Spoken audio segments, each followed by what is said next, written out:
I am 20, but my parents divorced 10 years ago, and my dad remarried to Lauren less than a year later. Lauren already had a baby, Cora. Lauren was friendly before they married, but after she and my dad got married, she made it clear that she didn't want me in the picture and saw me as an obstacle to her perfect family. They would almost always force me to babysit Cora. Often they would promise I could see my friends or do something, and then I would be forced to cancel last minute because they wanted to go out and needed someone to watch Cora. When they did spend time with Cora, I was almost always excluded. An example was how I was told to check in on my grandma, which I didn't mind as I love her, and help her with chores. I discovered after returning home that my dad, Lauren, and Cora went to an amusement park without me. Lauren claimed she wanted family only on the trip. My dad didn't say anything. This was one of the countless examples of my exclusion, and my dad never stood up for me. At 16, I chose to live with my mom full time and stopped coming to my dad and Lauren's house. Things are going well. I have a job and can stay in the area because my college is online. Not because of the global issue.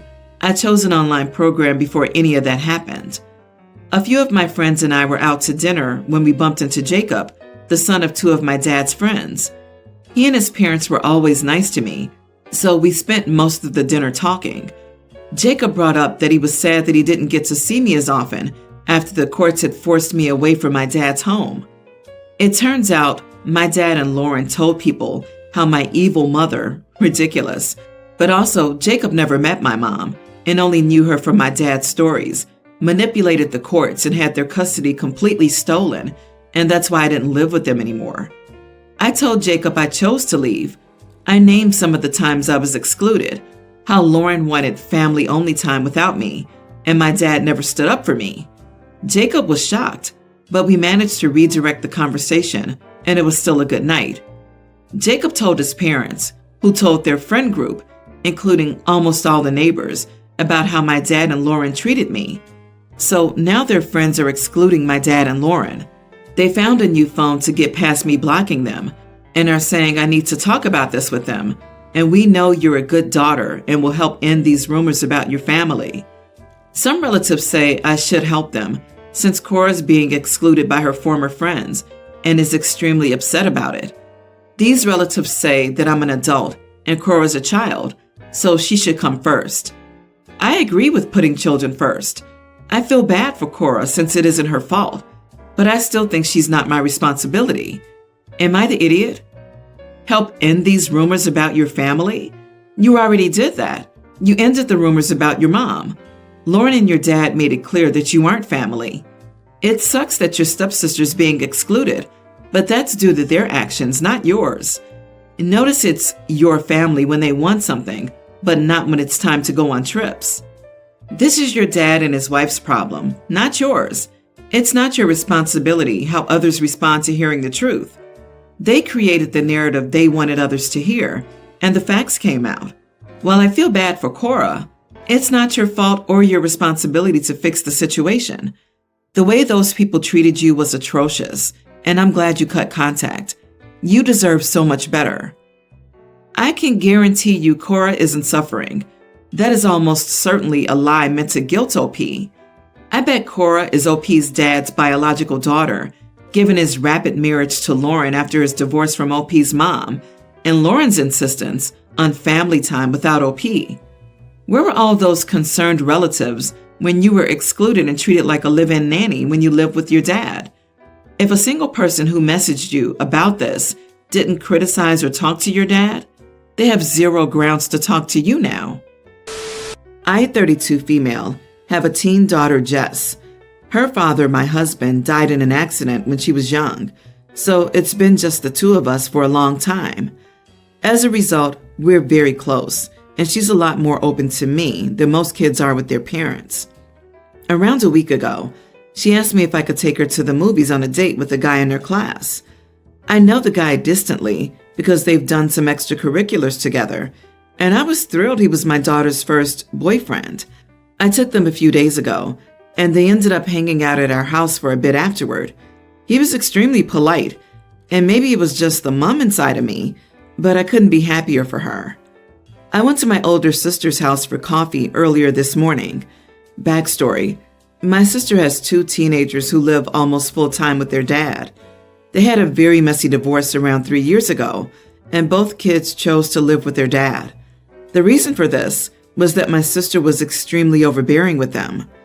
She was the kind of mom who believed kids should have no privacy and she should run their lives until they were adults. I know she had many arguments with them because she would take away their doors, not let them hang out with friends, and search through their phones every night, etc. This was the primary reason for her divorce, although she won't admit that. While I love her, as someone who grew up with very little privacy, I fully understand why her kids don't want to live with her. My daughter came up in conversation and so brought up her first date. When I explained how it went, my sister laughed and told me I must be joking. When she realized I was serious, she told me I was a terrible mother for letting my daughter walk all over me and not setting boundaries. She ran it on for a while, but she basically said that teens are incapable of going out themselves and that I was being lazy and neglectful by allowing her to do that. She also said I would never allow my kids to do that. So I replied by saying, "That's exactly why your kids live with their dad." She got very quiet and then told me to leave. When I got home, I started thinking more about what I said.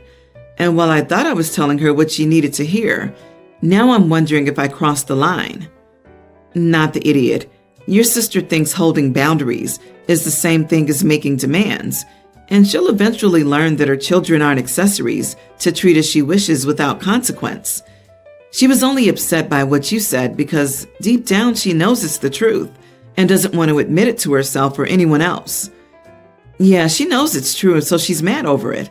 But wait, did you say she took away doors to monitor her kids at all times? Like off the hinges and everything? I'm sorry I laughed a little, only because that sounds comical or straight out of a cartoon. She sounds absolutely ridiculous, and I'm glad the kids are with the dad.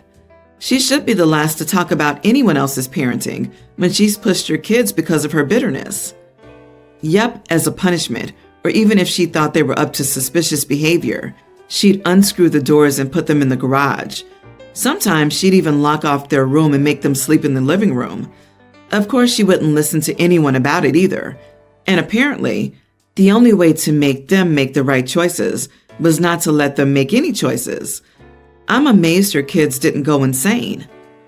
So why are you in contact with her? You do know your sister is an abuser, right?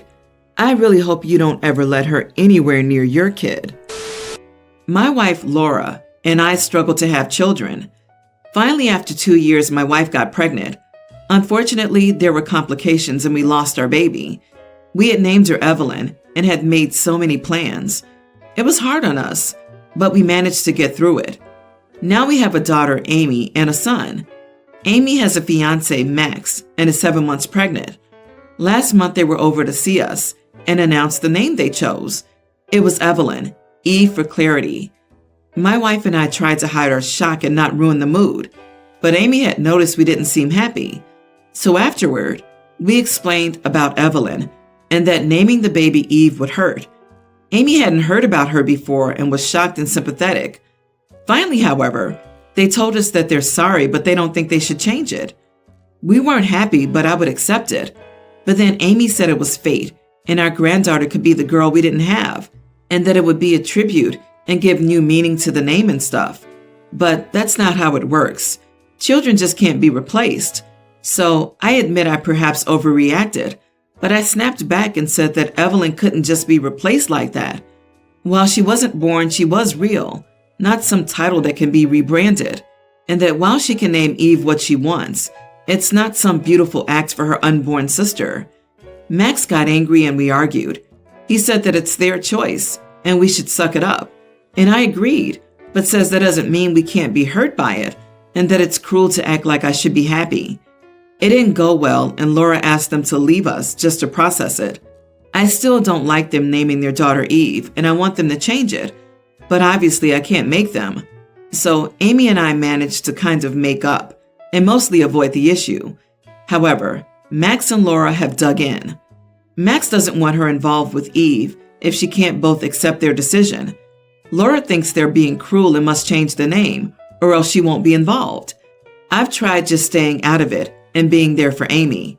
However, Max constantly makes remarks and reminders, making it clear it's their decision, and Laura and I need to butt out.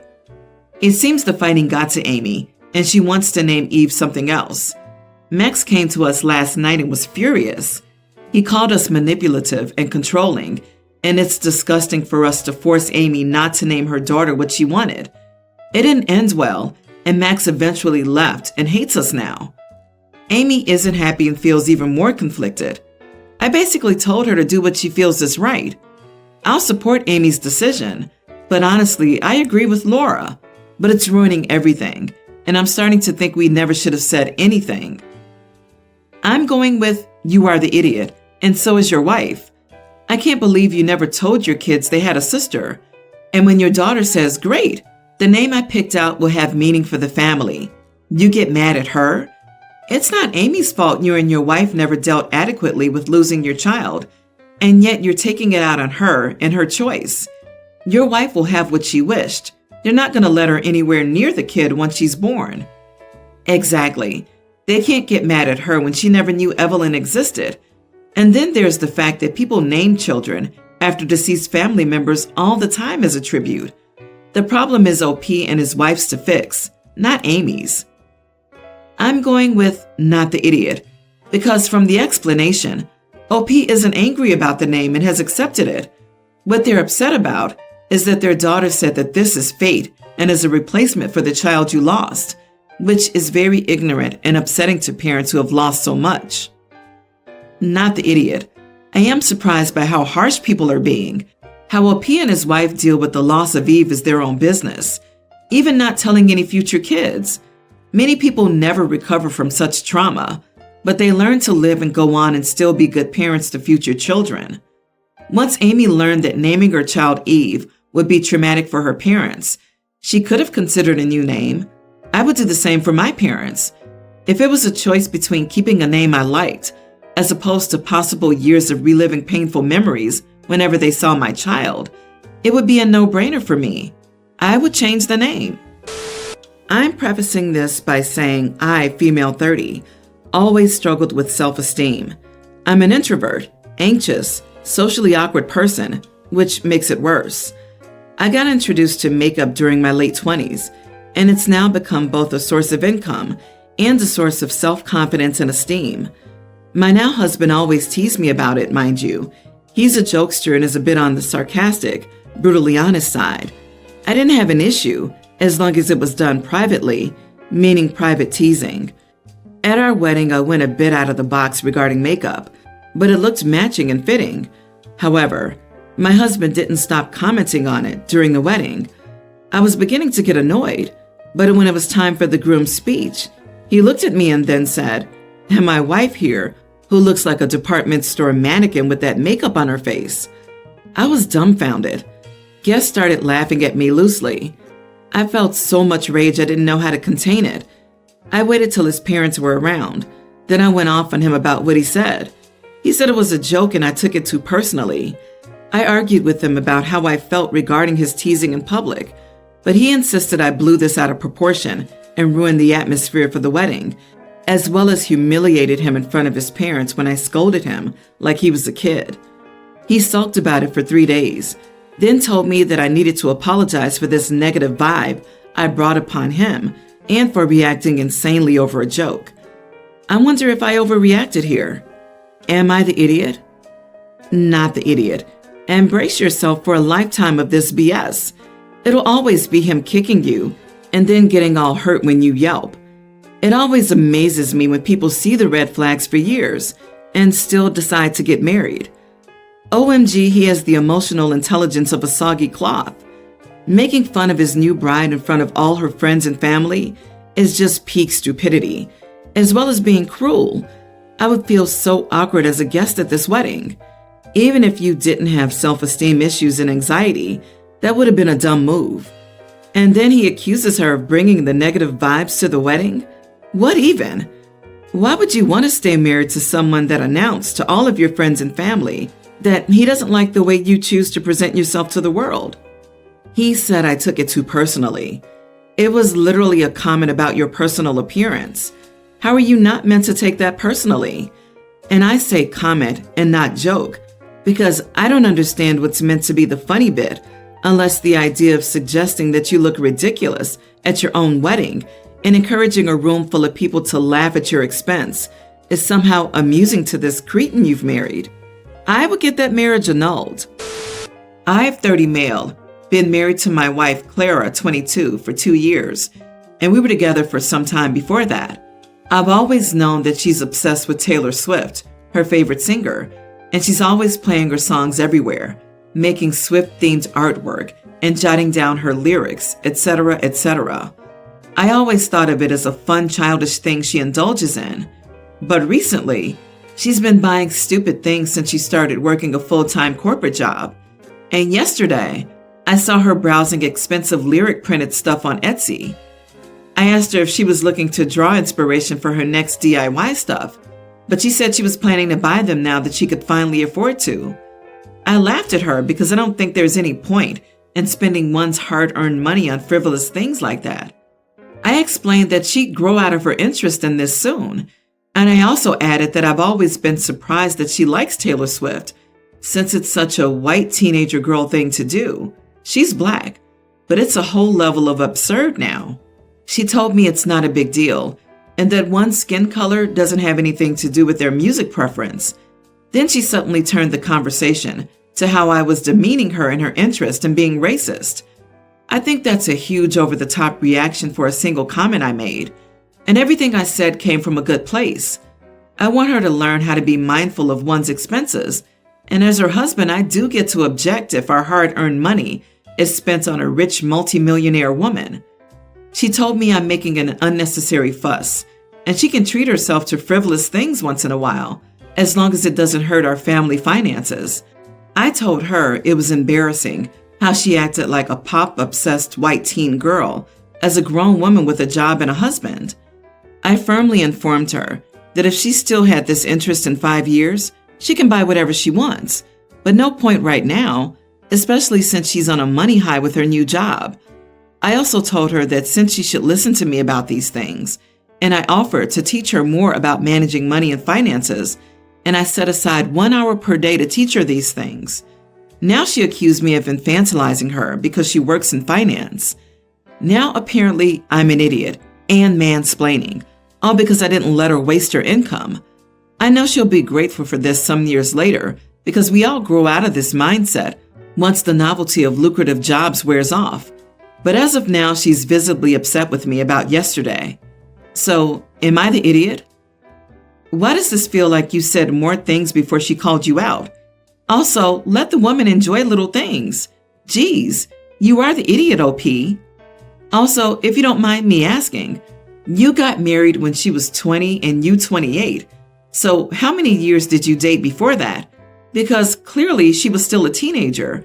And now you're using the I'm grown up, let me teach you card? Yikes, you are the idiot. Why can't a black woman like Taylor Swift? Why is race a topic in this post? You told her that in 5 years, she could spend her own money on Taylor Swift merch. Who do you think you are? LOL, you sound like a controlling loser. I hope she finds somebody better than you. What the actual heck? I also told her that she should listen to me about these things, and I offered to teach her more about managing money and finances. But she works in finance. He will teach her things and she should listen. OMG, yuck, he's the worst. I hope she'll dodge this bullet and find a man who isn't embarrassed by who she is.